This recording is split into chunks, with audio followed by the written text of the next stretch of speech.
بسم اللہ الرحمن الرحیم۔ السلام علیکم ورحمۃ اللہ وبرکاتہ۔ آج کی کہانی کا موضوع ہے محل کا کنگرا۔ کسی گاؤں میں دو میاں بیوی رہتے تھے۔ دونوں بڑے نیک اور پارسا تھے، لیکن تھے بڑے غریب۔ اکثر اوقات بیچاروں کو فاقہ کرنا پڑتا۔ ایک دفعہ یوں ہوا کہ مسلسل 3 دن تک انہیں کھانے کو کوئی چیز نہ ملی۔ جب 3 دن تک یہی حالت رہی تو میاں نے بیوی سے کہا کہ 3 دن گزر گئے ہیں لیکن ہمارے گھر میں چولہا تک نہیں جلا۔ ایسا نہ ہو کہ ہمارے پڑوسی ہماری طرف متوجہ ہو جائیں، لہٰذا تم یوں کرو کہ کہیں سے لکڑیاں لا کر تندور میں ڈالو اور اسے روشن کرو تاکہ ہمارے پڑوسی یہ سمجھیں کہ ہم روٹیاں پکا رہے تھے۔ عورت گئی اور کہیں سے لکڑیاں لا کر اس نے تندور میں آگ جلا دی۔ جب اس کی پڑوسن نے دیکھا تو وہ آگ لینے کے لیے آ گئی۔ وہ تندور کے پاس گئی اور آگ لے کر اس عورت کی طرف متوجہ ہو کر بولی کہ بہن، شاید تم تندور میں روٹیاں لگا کر بھول گئی ہو، جلدی کرو انہیں نکالو، ایسا نہ ہو کہ وہ جل جائیں۔ وہ جلدی سے تندور کے پاس گئی اور اس میں دیکھا تو واقعی تندور میں تمام اطراف پر روٹیاں لگی ہوئی تھیں اور پک چکی تھیں۔ عورت نے فوراً تندور میں سے روٹیاں نکالی اور اپنے شوہر کے پاس لے کر چلی گئی۔ جا کر شوہر سے کہنے لگی کہ دیکھو کتنے تعجب کی بات ہے کہ ہمارے تندور میں خود بخود کہیں سے روٹیاں لگ گئیں۔ میاں نے کہا اس میں حیران ہونے کی کیا بات ہے، یہ اللہ تعالیٰ کا کرم ہے اور وہ ہر چیز پر قادر ہے۔ پھر انہوں نے سیر ہو کر روٹیاں کھائیں اور اللہ تعالیٰ کا شکر ادا کرنے لگے۔ اتنے میں بیوی نے میاں سے کہا کہ میرے خیال میں اللہ تعالیٰ کے ہاں تمہارا بڑا مقام ہے، لہٰذا تم دعا کرو کہ اللہ تعالیٰ ہمیں رزق وافر عطا فرمائے جسے ہم استعمال کریں اور لوگوں کی محتاجی سے نکل آئیں، اور پھر اللہ تعالیٰ کی عبادت میں مشغول رہا کریں۔ میاں نے کہا کہ اس قسم کی باتیں مت کرو، کیونکہ اللہ تعالیٰ جو چاہتا ہے کرتا ہے۔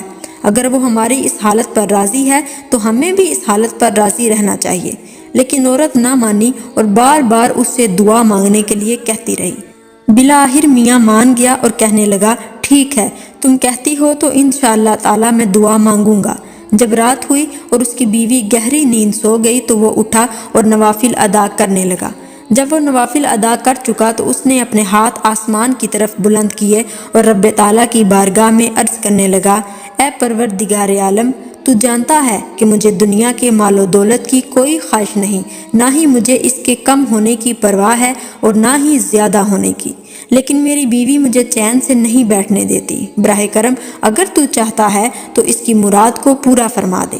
اس نے دعا ختم کی تو دیوار میں ایک خلا نمودار ہوا اور اس میں سے ایک ہاتھ اندر داخل ہوا جس میں بیش قیمت ہیرا تھا۔ اس ہیرے کی روشنی سے کمرہ جگمگ کرنے لگا۔ یہ دیکھ کر وہ آدمی اس ہاتھ کے قریب آیا اور اپنا ہاتھ بڑھا کر ہیرا لے لیا۔ پھر وہ اپنی بیوی کے پاس آیا اور اسے جگانے لگا۔ جب وہ نیند سے بیدار ہو گئی تو اس سے کہنے لگا کہ یہ ہیرا لو، تمہاری مراد اللہ تعالیٰ نے پوری کر دی ہے۔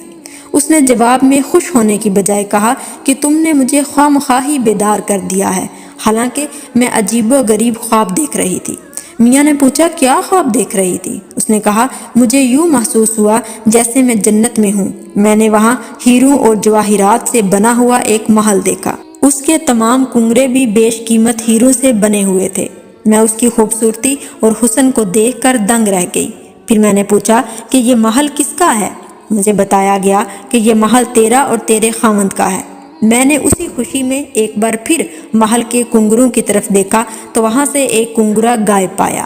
اس کے غائب ہونے سے اس عمارت کا حسن کم پڑ گیا اور اس کی خالی جگہ بڑی عجیب سی محسوس ہونے لگی۔